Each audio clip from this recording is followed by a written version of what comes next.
Hello, everybody, and welcome to A Soulful Revolution, a podcast at the intersection of spiritual transformation and social change.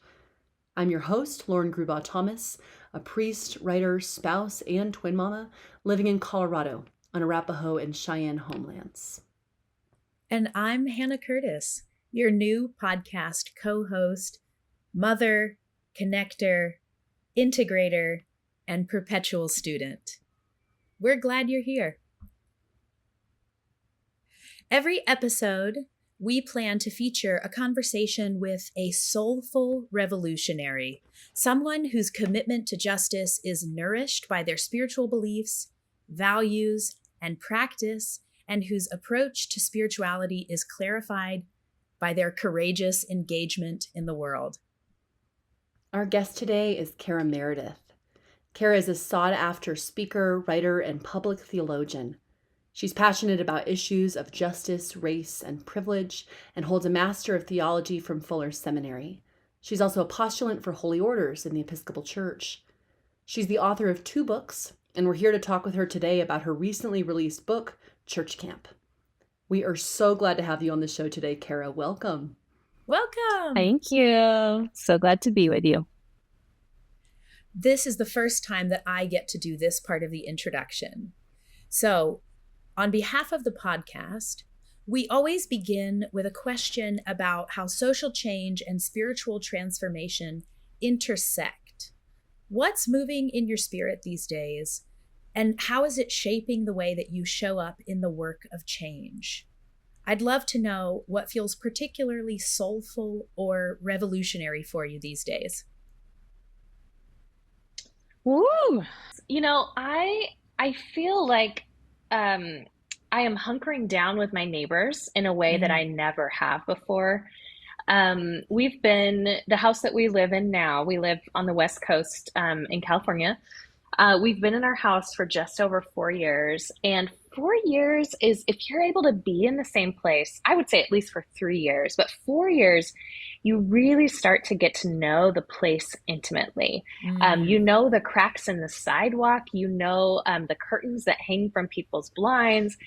And for me, this happens a lot of times on walks or when I'm just sitting out front on our front porch.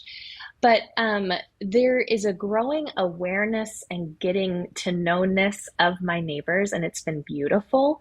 There is a soulful revolution that's taking place in there, or in that way.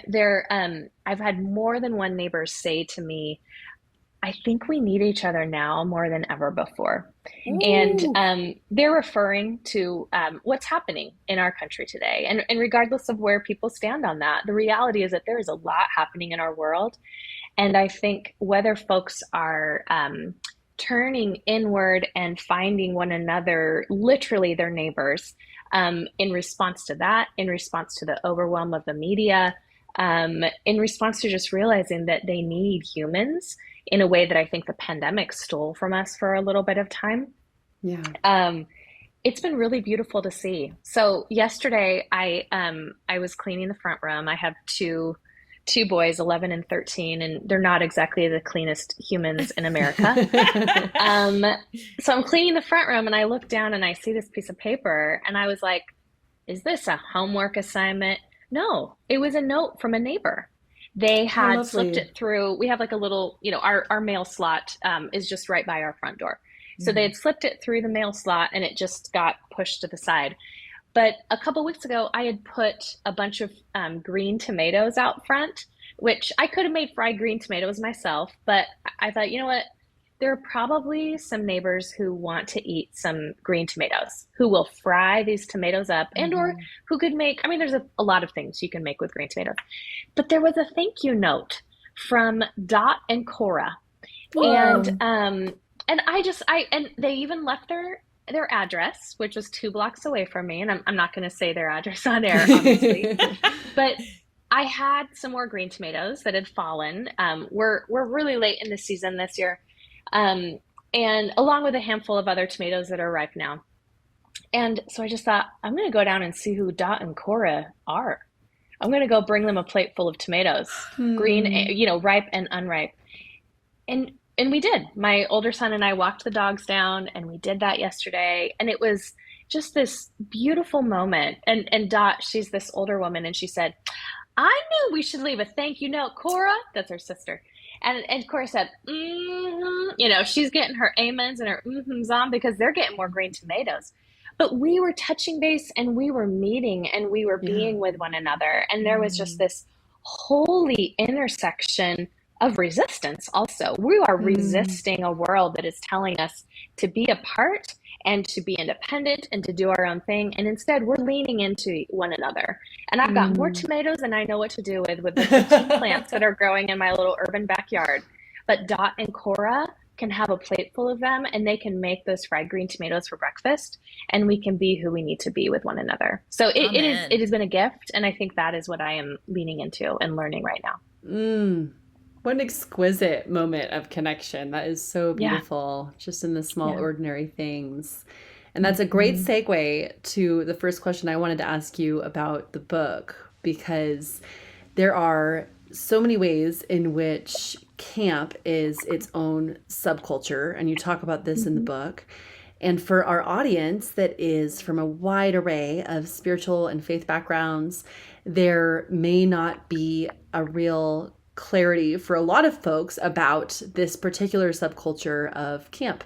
And so perhaps what I'm asking is for you to help us open the door a little bit to camp and get a Mm-hmm. peek inside of that neighbor's house. For those who are not so familiar, who are just wandering through the neighborhood, wondering what's behind that door. What is the subculture of church camp? What drew you in? What was the contrast that you experienced between the rest of your life and camp? Yeah. Well, so first of all, the camps that I write about, so the book is titled Church Camp, Bad Skits, Cry Night, and How White Evangelicalism Betrayed a Generation. Great title. The latter half is the subtitle. Um, but I write specifically and particularly about a subset of white evangelical camps. So, for those who may find a tradition, for instance, in the Episcopal Church, those camps may not qualify. Some actually theologically may qualify, and that's a conversation that has been had. It's fascinating. For those who perhaps grew up Jewish, culturally or secularly, their Jewish camping is huge. But the camps that I write about, even if there are overlapping areas or moments, may not qualify in the same way. So when I'm speaking about camps, I'm speaking about this particular subset that is found under the Christian tradition, but specifically within white evangelical or simply evangelical spaces, but in spaces that are predominantly made up of people who look more like me than like my husband or sons, which is to say Black or biracial, people of color. But within these environments, camping and this, again, particular subset of evangelical camping reached its height in the mid-90s. 1996 was the height of this movement. But that's when parents would send their kids off to camp. And camp, as I experienced it as a camper and then as a staff person and then as a camp speaker, all of which spanned nearly 30 years of my life, that experience in those places, it is often big. It is campy. There is a moment or a point of conversion, the point to convert or to be converted to the Christian faith and to a particular version of the Christian faith is oftentimes the whole point of camp, even if that is never said from the outset. But it is also, I say it's campy, and I know You say that in the listeners book, and I can't. loved that. Yeah, I never even thought of yeah. that It's like word in that how way. do Of you course. describe campy? Like if listeners could see my face right now, I'm using these big exaggerated looks on my face, which is kind of campy. Like Yeah. my sister sent me a video this morning, and she said the content of this woman speaking is not what you would say, but her face and her facial expressions are exactly who you are. And so it is oftentimes just big and verbose, and it is hilarious, and it is deeply meaningful, and it happens in 7 days or less. It happens in 7 days or 5 days or over the weekend.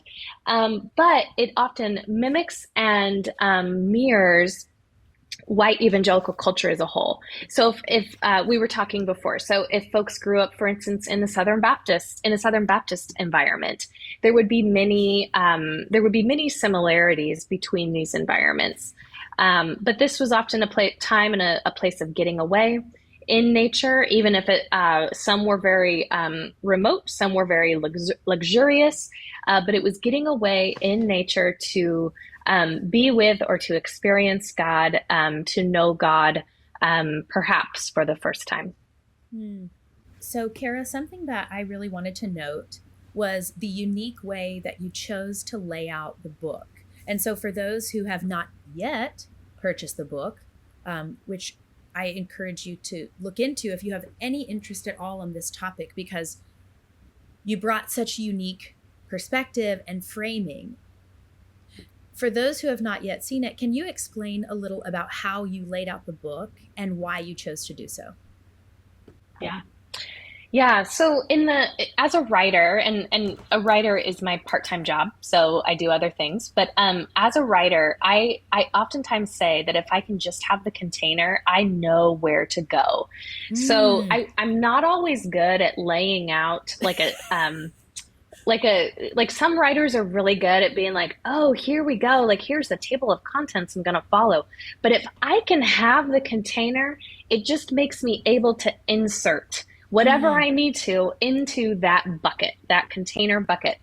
And so early on, before I even had a book contract, I was having a conversation with a friend, and I was just telling her about how at all of the camps that I ever attended, that I spoke at, that I worked at, that there was always a similar theological progression. And she was like, tell me more. And I'm like, well, the first night would just be like welcome to camp. We're so glad you're here. And then the second night, it was all about introducing God entirely within the lens of God as a father figure or a male figure. Mm-hmm. The next night, you'd introduce Jesus, because Jesus is like, he saves the day. He's like your BFF, your best friend. But then the next night, you get smacked over the side of the head with the fact that you're a sinner, dirty, rotten little sinner, because you have to introduce the concept of sin, because you have to adhere to this atonement theory within these environments called penal substitutionary atonement theory, or penal substitution. But then the next day, you save the day.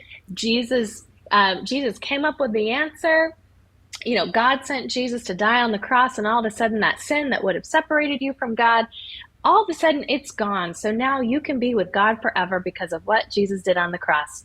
Then the next night, and note, Jesus rose again. He's not just dead. You didn't kill him. Side note. And then finally, like, hey, go and live the way of Jesus. But really, it's an introduction into white evangelicalism. So I speak, which is the way of Jesus, right? Yeah. Like that's the progression is this is the way of Jesus. Yeah. So when I identified that was not just something that was prevalent within the camps that I attended and worked at, but really was almost universal across the board. Even if it's not always this exact 7-day progression, it might, but there is almost always a moment of decision, which I call in just cry night. Some camps, we also at some camps called it serious night. The Assemblies of God folks, the AG folks that I interviewed, they called it speaking in tongues night or Holy Spirit night. So you had all of these different names in jest for the night, but it was a night of decision, because again, the whole point was to get from point A to point B, or point A to point Z, which is to say, from a place of not believing in God or Jesus to believing in Jesus, committing your life to him, and or from being a lukewarm Christian to being an on fire for Jesus Christian. That's where we were trying to get you by the end of the week. So that was the progression. And for me, once I identified that, I was able to write into it. So that's where very loosely you will see every chapter laid out as far as what I once said, a short blip, we don't spend too much time, but what I once said from the stage about that particular topic or on that night, what was wrong with what I said or what that means, and unpacking it, and then what we might be able to say instead. And what was your first in with camp? Your first Well, Lauren, experience? my first in with camp was in 1988 as a 9-year-old, do the math, at Camp Arowana in the Mount Hood National Forest of Oregon. So I grew up in the American Baptist tradition. The American Baptists were once upon a time the Northern Baptists. They separated from the Southern Baptists over the issue of slavery. So I grew up in the American Baptist tradition. The American Baptists now are much more progressive than they were 30 years ago. But they're also very congregationally based, so it depends on the context. But that was my first camp, was going to Camp Arowana and experiencing what it was like to get away from my family, to be far away from my parents and my siblings for the first time, and my dog, met Gruff the hound dog. To sleep for a week with my, with my cabin mates and my counselors, to go swimming and play in the woods and go to campfire every single night, to eat meals in the dining hall, to have hot chocolate every night and roast marshmallows every night, and gaze at the stars. So that was my experience, was 1988. I am so curious. I want to go back to the play on words of camp and campy. I admit I do not know the etymology of the word campy. I don't know if there is actually a direct correlation, but that exaggeration that you mentioned is something that I did grow up Southern Baptist, but only attended one such church camp. And even now, what you're saying, it hits all of those points. What I wrote as you were speaking was that it's big. It's an event. It is time sensitive, so it adds to a momentum and urgency of the experience. There is a sense of retreat, of getting away, that this is special. It's removed from, even as you said, it mirrors real life to an extent, but it is removed. And the last thing I thought was about how romanticized this whole event was. For you as a 9-year-old, I think I'm the parent as well of 2 boys who are 8 and 11 currently. And I don't think romanticism is where I'd go first with thinking about my own children there. I would first probably go to fear and external environmental situations and factors. What do I need to do to keep my kids safe? How do I need to protect them? How do I preserve their joy and enjoyment? I would love to hear you talk about what made the camp experience so special and so unique, as you discussed, from a child as your experience, then to a staffer, and then as a speaker. Yeah. Well, as you were saying that, I remembered a space or a place in the book in which I was talking about camp being campy. So I'm just going to read a couple of lines and then I'll get to your question. But camp, after all, is campy, I write. It leans into an identity of being big and outlandish, of absurd exaggeration and ridiculous hilariousness. And rightfully so. All of this is what makes camp camp. Even those who are critical of camp, like Susan Sontag, essayist behind Notes on Camp, who defined its key elements as artifice, frivolity, naive, middle-class pretentiousness, and shocking excess, recognize that campy excesses are often what drew campers in the first place and keep them coming back for more. So I think for me, again, going to camp for the first time as a 9-year-old, that was a very different experience. I think culturally on the West Coast, it was just what you did. We didn't have a whole lot of money growing up, but we had enough money for my parents to spend $90 and send me to camp for the week. And then I would go home and I would just do swim team all summer. So that was what I did. That was like my one thing. And maybe a road trip down to California to see the extended family. But I think as I grew older, as it was also something that was culturally encouraged, which with what you were just saying, Hannah, regarding your own children, I think there's also been a big there's been a progression in parenting.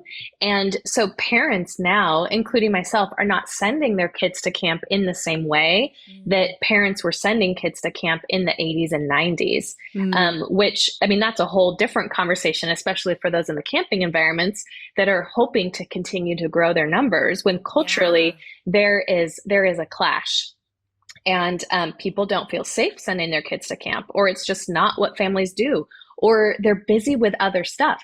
So, but I think for me, my experience, part of it, it was an environment that, especially when I got to the age of working at camp as a college student and then afterwards, camp was a place that I could be my most real and authentic self. And I was loved and valued and welcomed in, and I belonged in that place in a way that I wasn't in other environments. So I write in the book, I tell the story of, it's my freshman year of college, and I'm trying to figure out what I'm doing during the summer. I don't want to move home to live with my family. I mean, now I'm like, oh, I should have done that. But I also, I didn't want to. Yeah, right. What 18-year-old wants to do that? I know. Who wants to do that? But I also didn't want to work in an office during the summer. And so going into the career center and opening up the big binder of camp pamphlets, I was like, oh, this would be really cool. I could just like hang out with kids all summer and hang out in the woods and tell them about Jesus. Like, it was just this perfect collision. So I think that perfect collision, in a way that I was what camp was looking for, and camp saw in me, vice versa. So camp was what I was looking for, and camp was what I was, or am I saying, please delete this part. I can't get my words straight right now. Totally fine. There was a mutual understanding. I was what camp was looking for, and camp was what I was looking for. I'm still not saying it correctly. Yeah, No, delete that. I'm following. Okay. No, I'm tracking 100%. But in a way, as a white straight woman, cis identifying white straight woman, I was who camp wanted, or at least the camps that let women speak. We were on the edge of progressive evangelicalism. There were many evangelical camps that would not let women speak, but in that way, I was rewarded in a way that my queer identifying family was not, in a way that people of color oftentimes were not, in a way that many other women were not. But I found a place of belonging in this environment, and that is so much why I stayed. Wow. I'm curious to hear you unpack belonging. And there's a piece of the book that really resonated with me that I will read that relates to belonging. And you situate it within this culture of white evangelicalism that is highly commodified and capitalistic. So you write, belonging almost functions like capital in the church camp world. It becomes transactional, a sort of demand and supply within the kingdom. In this world, you can have almost anything if you pay the fee, and the fee in this case is having the right kind of belief. Talk to us about belonging and what were the exchanges that were required in order to belong? What kind of conformity was expected in order to belong? What was the price of belonging? Yeah. Well, this is belonging, I think, is at the heart of the book. I didn't intention that, but every book that I've signed now over the last couple of months I've written 2 words inside: you belong. And to me, that really is the heart behind it. In wanting to name and expose the harm that particularly takes place toward the people groups that I named: women, people of color, and the LGBTQ plus community, I realized that there was a lack of belonging, and it's a lack of belonging that, again, you can have it all. I feel like I'm picturing these different movie clips right now, but you can have it all as long as you say the right things, as long as you believe the right things, as long as you adhere to the right to the right ways of being. So for many women, for instance, even though it was not explicit, but for many women, that meant adhering to more complementarian values of their identity instead of values that elevate women to a place of equality. It meant oftentimes buying into purity culture, which again affects women often more times than men, more often than not. So part of that, you belonged in this environment if you espoused those belief systems about that. For queer identifying folks, belonging oftentimes came at the sake of neglecting their own identity as beloved image bearers. And so the chapter that you just read from was also a chapter in which I introduced readers to a couple of queer identifying individuals. And for both of these people, one of whom identifies as a woman, one of whom identifies as non-binary, camp was their everything, and camp was absolutely their place of belonging until it wasn't. And the reason why the reason why it began to not be their place of belonging was because of their sexual identity, and that piece of who they were. And so, and finally, we can look also at a belonging or lack thereof as it relates to people of color and the reality of white evangelicalism, which I do also unpack in the book. But we can say evangelicalism, but this particular environment is elevating and it is promoting, even if it's not explicit, but it is elevating, it is promoting, and it is benefiting people who are white, who identify as white. And that is oftentimes also the religious lane in which campers are then being fed into. So belonging comes if you continue down this particular road of belief. I write quite a bit about that in chapter 7. But some of the lack of belonging that took place for people of color in particular in these environments. And it was then everything from not certainly how they were treated, but what they were expected to wear and the music they were expected to listen to, and that which they were supposed to say. So I think there are so many different ways that we can unpack belonging. But for me, I just go, the camps as they were intentioned, and there are certainly so many camps that are doing it right. And also there are camps that are not, but camps were intentioned as a place for humans for humans to encounter the sacred, or for the sacred to encounter humans, sacred or the divine, whatever you want to say, for the two to meet and kiss.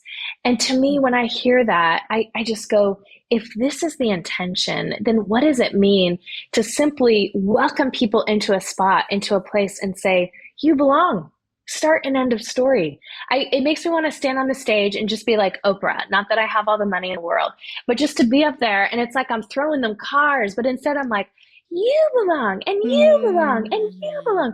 But that's the heart of it. You belong in that place simply because you are human and you are loved. And that's it. That's the start and the end of the story. I want to really pause in this moment and affirm that we are 3 women who share the same faith and faith tradition. And there is something incredibly important and powerful about subverting the culture that has told us that belonging is transactional, that it is capital which you can gain and spend and lose and earn and not be worthy of. And for you, without restriction, as someone who is coming into more authority in our shared tradition, for you to stand up and say, in the phrase in Spanish is sin embargo, without reservation.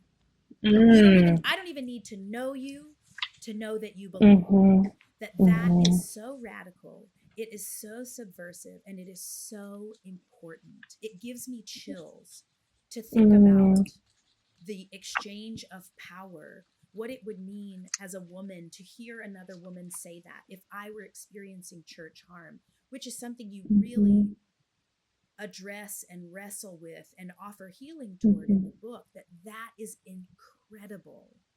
I also would love to say, particularly for those, because we're dealing with, as you say, ages, 8 to 16 or so, right?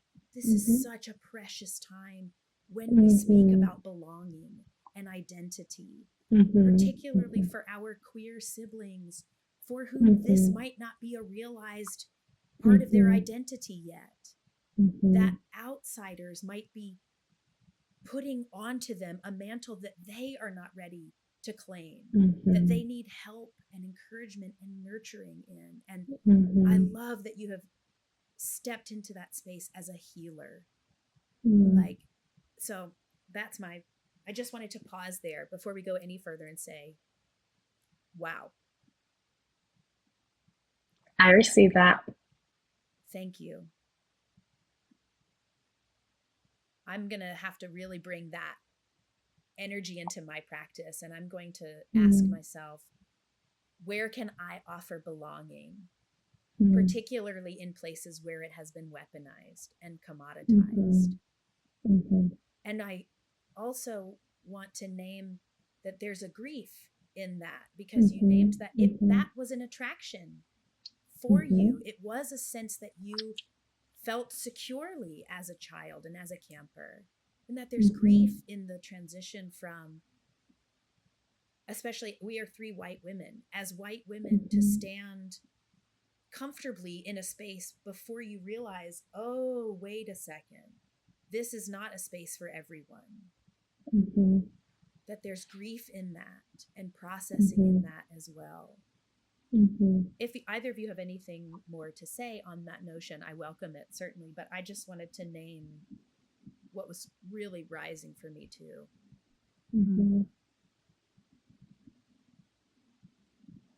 I do wonder, Cara, please. I wonder about that for you, like what that evokes in you, especially thinking about what you had to let go of in order to be able to create spaces of deeper and wider belonging. Yeah. Well, I mean, I think so much of it relates to my own spiritual evolution or deconstruction, which some of your listeners might resonate with. In many ways, the book is, I didn't intention for it to be part of the deconstruction tome of books, but more and more folks are reaching out going, oh, this is a book of deconstruction. And for me, I think about the environment that I was raised in, that I was a part of, that was my, what I would have called my calling and my identity, my vocational place of employment for nearly a decade. But really the way that I defined myself. And so I worked full time for a ministry that I write about in the book. I worked full time for them. And for a long time, I thought, oh, I am going to be with them forever, because I just loved them. And then my eyes started being opened to the world around me. And it was both, there was never one point, but there was, but seminary did a thing on me, and meeting my husband did a thing on me, and meeting my neighbors, who loved me more than anyone I had ever known, and who also loved their partner, as in neighbor Mark was a man and neighbor Steve was a man, and they loved me and my dog, Mr. Darcy, more than anyone I had ever known. And it was toppling these beliefs that I had about what was right and wrong. So really all of this, it was my own deconstruction. I don't like that word, but spiritual evolution. Really, it was something that was taking place for nearly 20 years of my life. As I do write in the book, mine was not this like burning down, which I think is why I don't always like the word deconstruction. It wasn't a toppling and a burning down. It was like this slow moving beehive, where if anyone is a gardener or a beekeeper and you have bees, if you have a beehive, which I don't, I dream of it, but a garden is enough. If you have a beehive, you cannot move your hive from one side of the yard to the other. So you couldn't move it like 30 feet without there being detrimental consequences. So if you moved your hive, on Tuesday, and then the next day you expected to start licking honeycomb from the beehive, it wouldn't work because there would be a distancing between the worker bees and the queen bees. So you have to move your hive like half a foot every single day. So if you want to get it to the other side of the yard, that's going to actually take like 2 months. But if you do that, then the worker bees will stay with their queen bee. So for me, I think about that, and I think about all these little instances and moments along the way. But the reality, I remember one time I came back and I was speaking at camp, and I had a dear friend with me who was out by that point, who had also worked at that camp. And I just remember looking around going, oh, there aren't any other queer identifying folks here, or at least none that are actually out. Mm-hmm. Oh, there are not any people of color on staff at this camp of more than 80 people. I thought we were so diverse. Wow. I was like, oh yeah, we got the preps, we got the athletes, we got the skaters. No, Right. like, what kind of white girl energy is that? So I think for me, this is a really long answer, but for me, I was knocked over the head by belonging, and a lot of that came from beginning to call the Episcopal tradition home, the Episcopal Church home. And even though the Episcopal Church is sometimes too high church for me, I'm always like, what do I do with myself here? I also, my God, the theology just bowls me over, and the belonging that is experienced, brings tears to my eyes. And I go, this is who we're supposed to be, and this is who the church is supposed to be. So I think in a very circular, cyclical way of answering, it's been a long progression. Thanks for sharing that.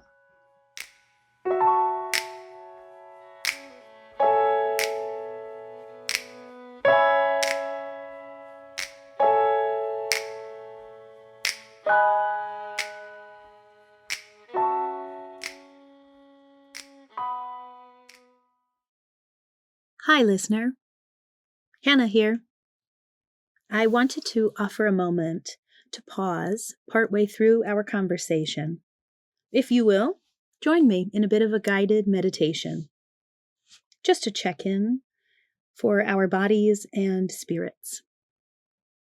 Close your eyes, if that feels comfortable to you, and consider what you've heard already through this conversation. Consider how that feels in your body, if it's something you can name, and if it is, think about it as if it were something you could hold. I invite you to consider this thing that you're holding perhaps like a piece of jewelry that you're wearing around your neck. It might be something that's new, precious, expensive, rudimentary, dense, however you might describe it. And take a moment to interact with that piece of jewelry. Would you like to straighten it on your neck? Adjust it somehow? Do you want to take it off? Put it down? Are you comfortable carrying what you're holding through the rest of this conversation? What will it mean if you do, and what will it mean if you don't? I invite you to consider these things and make a decision that reflects what you need in this moment. We'll carry on with our conversation, but for now, I just want to say, I'm glad you're here.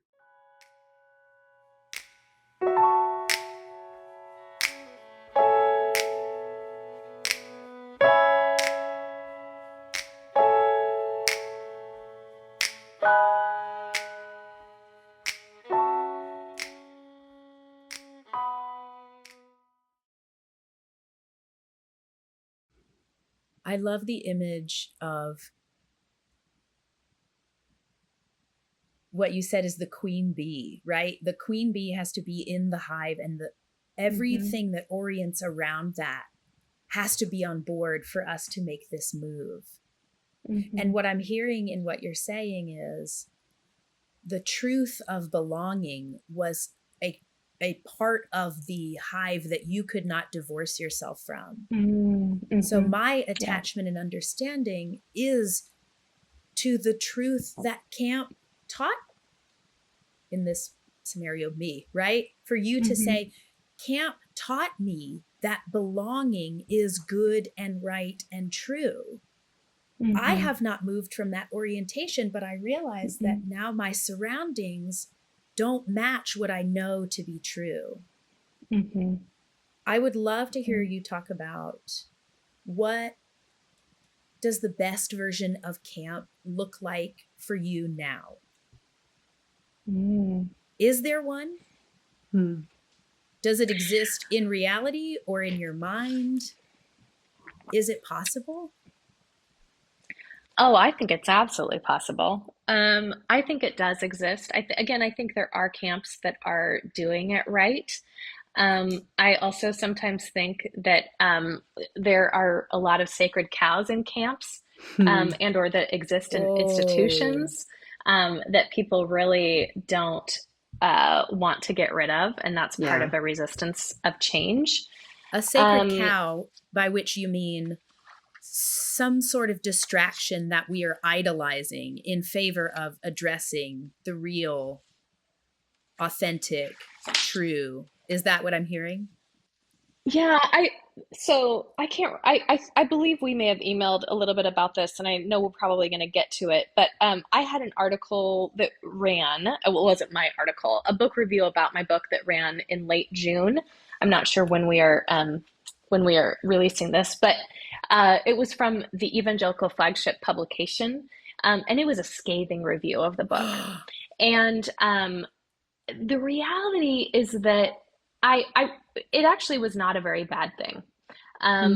It brought a lot of readers over, but and that's the thing, is that publicists would say, well, no press is bad press. Sure. Even if it was just, I was like, what are they doing?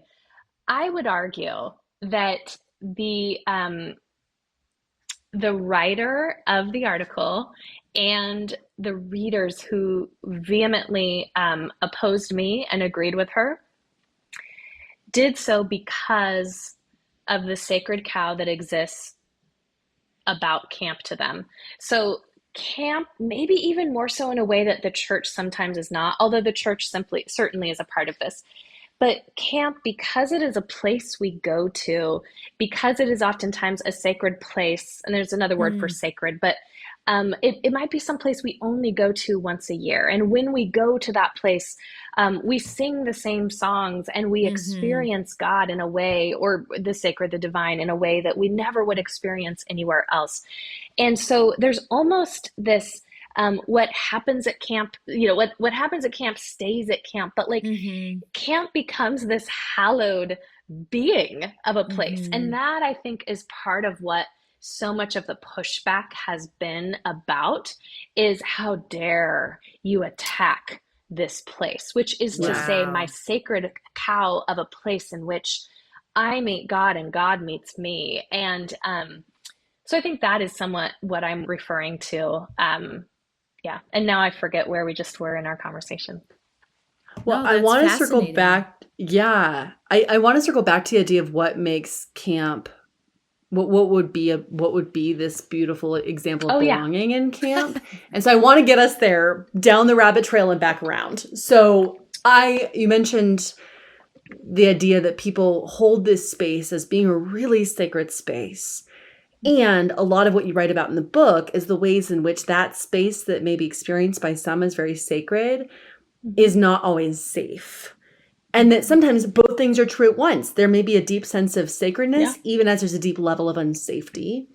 I was sharing with Hannah earlier that one of my few camp experiences when I was growing up evangelical was in junior high, going to a camp where after a night of worship, we were going to play Capture the Flag.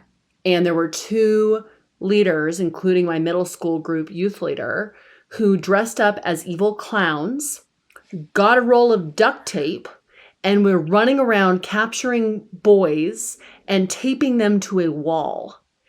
And I, to this day, don't know if that story ever made it back to those parents, because that man continued to be the leader of that youth group.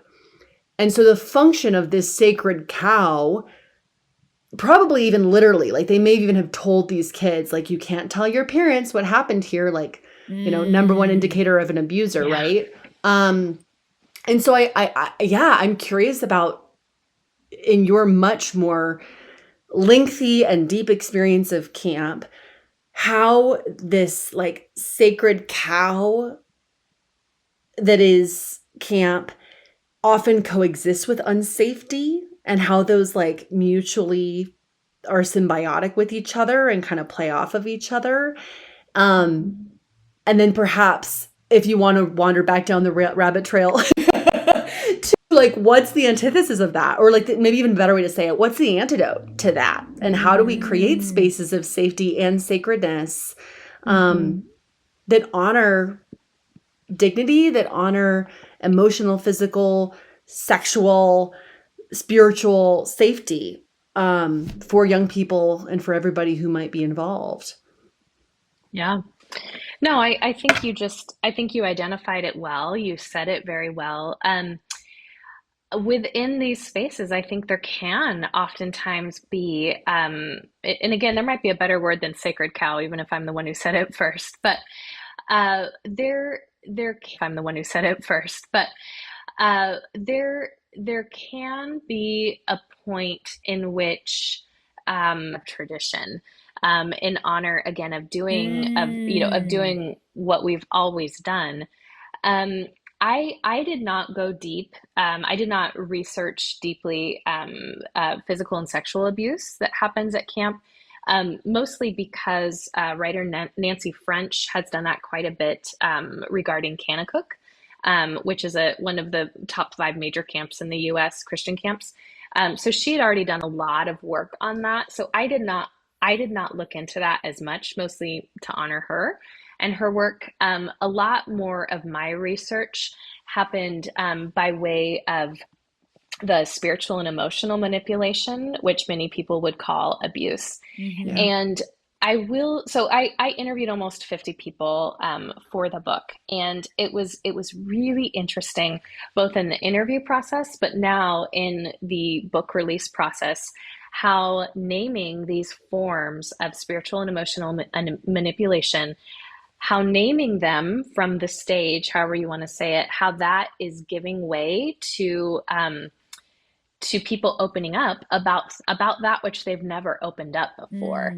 So I would venture a guess that whether it was well, don't tell your parents, whether it was something like that, or whether it was just, this is just part of camp, and you just didn't question it. Like, you just didn't question cry night. Like, of course we're going to have cry night. Of course we're going to accept Jesus into our heart again. Of course we're going to weep and bawl our eyes out because everybody else is doing it, because the music is playing and we have this intense moment and we think we killed Jesus. I want to insert an expletive in there, but I don't know if we're an expletive inserting podcast.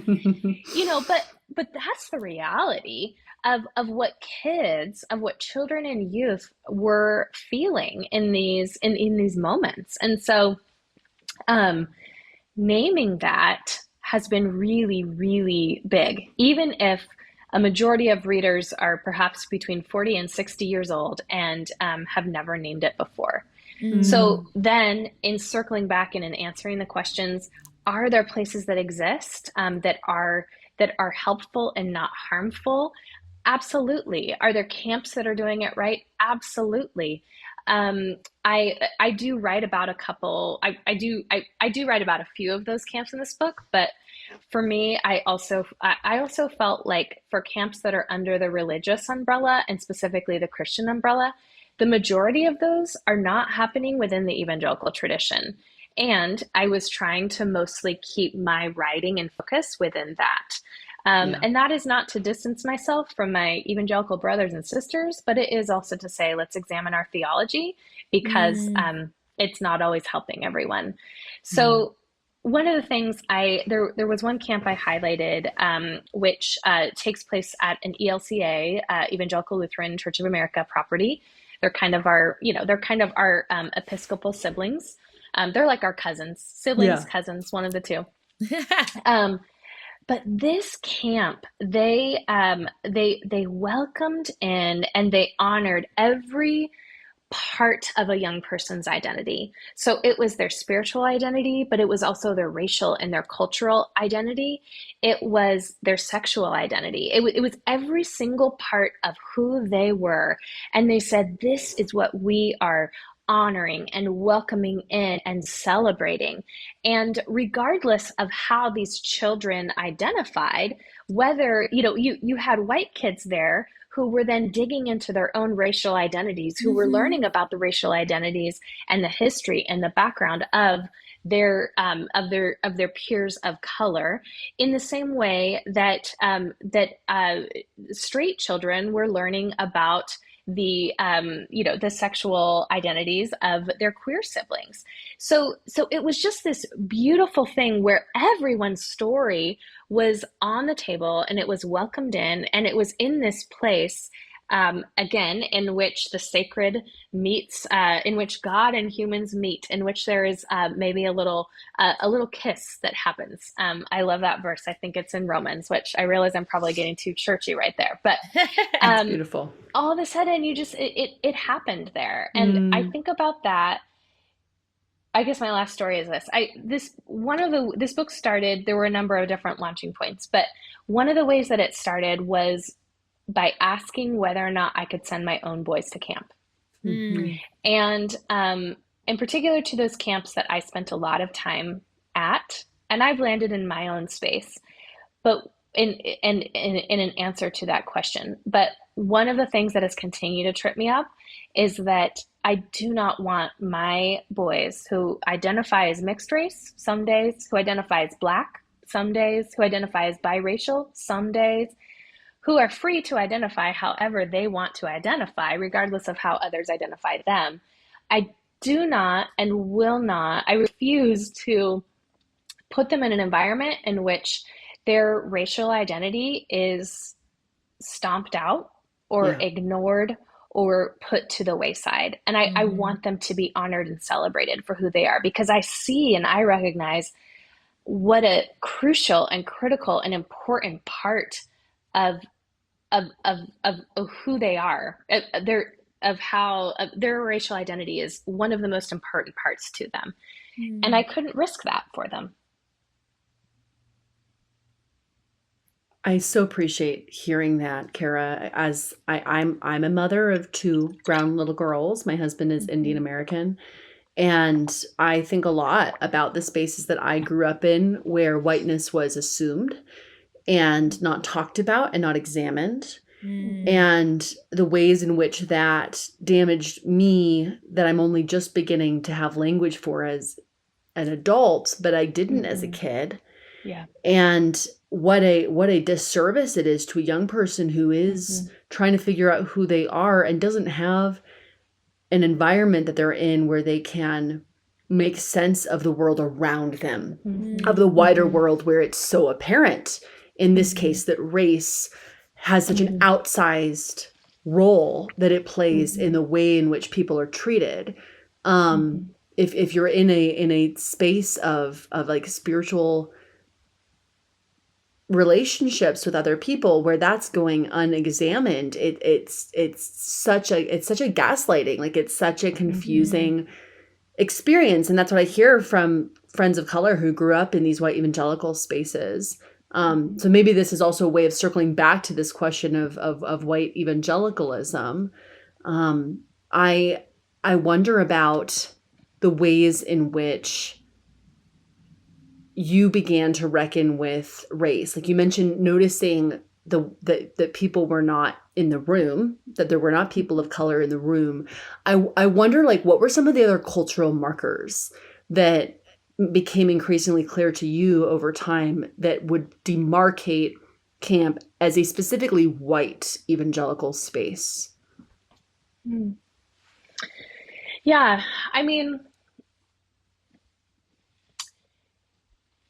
I think so. So yes, there is the people in the room part of it.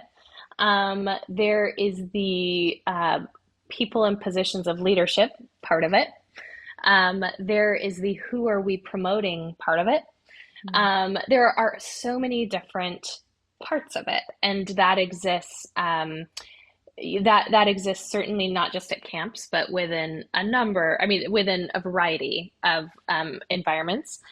Um, so I think for me, a big part of my journey was, certainly was meeting my husband, and beginning to, I will never fully see the world through his eyes, but beginning to absorb and experience a little bit more his experience of being a Black man in America and what it meant to then show up and for him to be the only one. What it meant to go to a church and only see a Black man speaking on the Sunday closest to Martin Luther King Jr. Day. So I think that, when it comes to camps, again, this was a slow progression or evolution.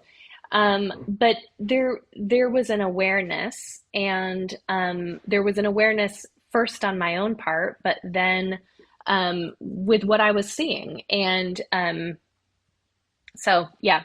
Yeah, I wonder for you, Cara, as you are thinking about this project being out in the world now, which is huge to have a book that has especially so many personal stories, these really tender stories of yours and of the people that you have interviewed. As you think about what it means to have this project being read by others who maybe were in camp, maybe have never experienced camp but have an interest in it, what is your hope for readers? What are you hoping that folks will leave wondering, having read this book? What encouragement do you hope that they will take with them as they go into their lives, and maybe even as they go back to camp or go to camp for the first time? Yeah. Well, I think I'm just going to go back to a message from earlier, and it is simply one of belonging, that you belong, and that the God of belonging says that you belong. And that, I hope, is what people grab or grasp more than anything else. I hope that for some, it gives them permission to name those parts of their stories that have been harmful or that have hurt. I hope that it gives people permission to try new things, and to speak in new ways about the one who is the source of belonging. I hope that it sometimes makes people laugh. I hope that it, I was like, there are some funny bits in here, but I don't know if everybody realizes that there are some funny bits in here. But I hope that, I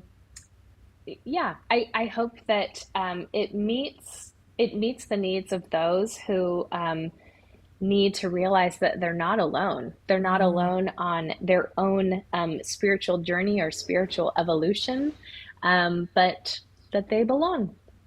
So you belong, and you belong, and you belong. You painted for us, Cara, such a beautiful picture of belonging when you described that camp, right? Of children being honored in every part of their identity. Yeah. I'll expand that to say people being honored, staffers, the parents who interact, that every person being fully honored in their identity does not diminish or rob someone who has always felt that sense of belonging, but that it expands it. It allows for, invites, and nurtures flourishing, which I think going around to the earliest story of Cora and Dot, right, is in every small possible way to nurture and encourage belonging and flourishing. Thank you. Thank you.